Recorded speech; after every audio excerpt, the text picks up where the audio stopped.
আপনারা দেখছেন 24 ঘন্টা ইন্ডিয়া টিভি, সর্বদা সবার পাশে সবার মাঝে।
নিয়মটা জানো না তোমরা?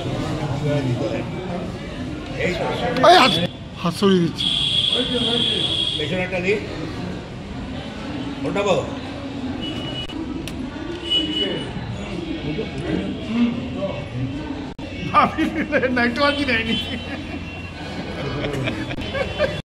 গাড়ি আসবে, তারপরে তাকে রেস্কিউ করা।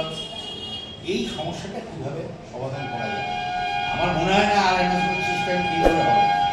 রেল তো ম্যান পাওয়ারটাকে তো কাটিং করছে, অর্থাৎ কাটিং করছে, সেখানে নতুন করে আর হবে বলে মনে হয় না। কিন্তু পরিষেবাটা কী করে দেওয়া যায়? একটা প্ল্যাটফর্মে ফার্স্টে বক্স, এত বড় স্টেশন, এখানে অন্তত ডেলি আমার মনে হয় 10 থেকে 15,000 লোক যাতায়াত। হুগলি ডিস্ট্রিক্ট, বর্ধমান ডিস্ট্রিক্ট, আমার নদিয়া ডিস্ট্রিক্ট, 24 পরগনা আছে। অথচ সেই জায়গায় আপনি ঘুরে দেখুন তো ফার্স্ট এড আছে কি অগ্নি নির্মাণ ব্যবস্থা, যেটা স্টেশন পুড়ে যাচ্ছে অনেক জায়গায়, সেই আপনার একটা জায়গায় আছে একটা। না না, এখানে আমরা ডিআরএম এর উদ্দেশ্যে স্টেশন ম্যানেজারকে আমরা 8টা পয়েন্টে ডেপুটেশন দিলাম। তার মূল পয়েন্টই হচ্ছে একটা, সেটা হচ্ছে মিডল ব্রিজ নৈহাটি স্টেশন, যেটা 6 বছর হলো রেল ভেঙে দিয়েছে। এখানে একটা নতুন ব্রিজ করার জন্য আন্দোলন ছিল, সেটাও রেল মেনে নিয়েছে, টাকা স্যাংশন হয়েছে, অর্ধেক কাজ হয়ে পড়ে আছে। আমরা এটা লক্ষ্য করলাম অনেক দিন ধরে যে ব্রিজটা হচ্ছে না, তাই এটাকে সামনে রেখে উত্তর দিকে যে ব্রিজটা, ওটা খুব ভগ্নদশা, কালী পুজোর সময় একটা কাঁপে যখন লোকে ওঠে, তো ওটাকে মেরামত অথবা নতুন।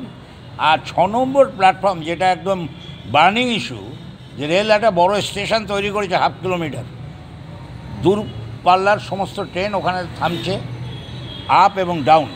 সেক্ষেত্রে দেখা যাচ্ছে যে প্যাসেঞ্জার যারা নামছে, অনেক বয়স্ক মানুষ, তাদেরকে 1/2 কিলোমিটার আসতে হচ্ছে দক্ষিণ দিকে, তবে সংযোগ পাচ্ছে ব্রিজের। অনেকে তো লাইন ক্রস করতে গিয়ে অনেকে আহতও হচ্ছে। এরকম একটা অবস্থায় সেখানে যাত্রী পরিষেবার জন্য যে বন্দোবস্ত, সেটাও নেই, কোনো ইউরিনালের ব্যবস্থা করা হয়নি, কোনো জলের ব্যবস্থা করা হয়নি, প্ল্যাটফর্মটা করে রেল ছেড়ে দিচ্ছে। এই জায়গাটায় আমাদের দাবি, এটাকে পুরোপুরি যাত্রীর স্বার্থে সুন্দরভাবে এটাকে তৈরি করতে হবে এবং উত্তর দিকে এর কানেকশান ইমিডিয়েট দিতে হবে, তা নাহলে মানুষের ক্ষতি হচ্ছে এইটা। আর এর সঙ্গে সাবওয়ে আছে, এর সঙ্গে ইন্ডিকেশন বোর্ড আছে, এর সঙ্গে উচ্ছেদের প্রশ্নে অল্টারনেটিভ ব্যবস্থা করার কথা বলা আছে। নৈহাটি স্টেশনকে পরিষ্কার রাখার জন্য যে ব্যবস্থা গ্রহণ করা, এটাকে হেরিটেজ মমতা ব্যানার্জি ঘোষণা করেছিল, কিন্তু এটা হেরিটেজের কোনো ব্যাপারই হয়নি।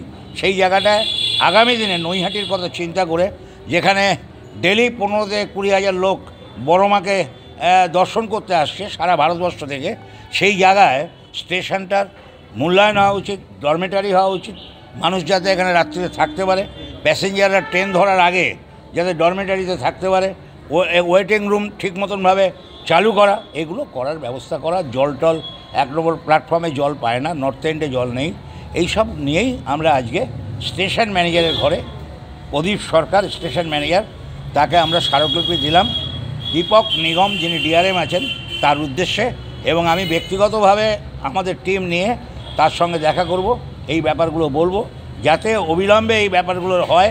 যদি না হয় পরবর্তীকালে আমরা আবার বৃহত্তর আন্দোলনে সামিল হব। আমার নাম পরেশনাথ সরকার। আমি এই মুহূর্তে আমার রাজনৈতিক পরিচয় হচ্ছে আমি এখানে প্রার্থী হয়েছিলাম উপনির্বাচনে। এছাড়া আমি প্রদেশ কংগ্রেস কমিটির সদস্য, জেলা কংগ্রেস কমিটির সহসভাপতি এবং 47 বছর রেলের সঙ্গে আমি যুক্ত ছিলাম, ট্রেড ইউনিয়ন, এবং 42 বছর চাকরি করেছি। আজ এ পর্যন্ত। সঙ্গে রাখুন 24 ঘন্টা ইন্ডিয়া টিভি। দেখতে থাকুন সব জেলার সব খবর সবার আগে 24 ঘন্টা ইন্ডিয়া টিভির পর্দায়। নমস্কার।